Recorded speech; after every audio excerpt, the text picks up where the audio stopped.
Welcome to McPlum, simple solutions served daily. In this video, I will show how to use Wix to create a website for beginners, full guide. Start by signing up for a Wix account and picking a template that reflects your goals.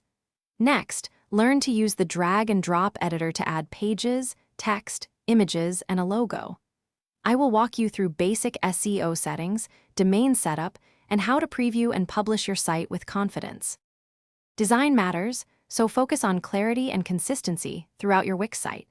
Pick 2 or 3 fonts that work well together and stick to them across pages.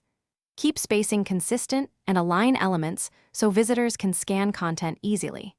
Compress and resize images before uploading to speed up load times and improve mobile experience. I will show practical editor tips to help you achieve a polished look without needing design experience. Make your site functional by adding core features that visitors expect.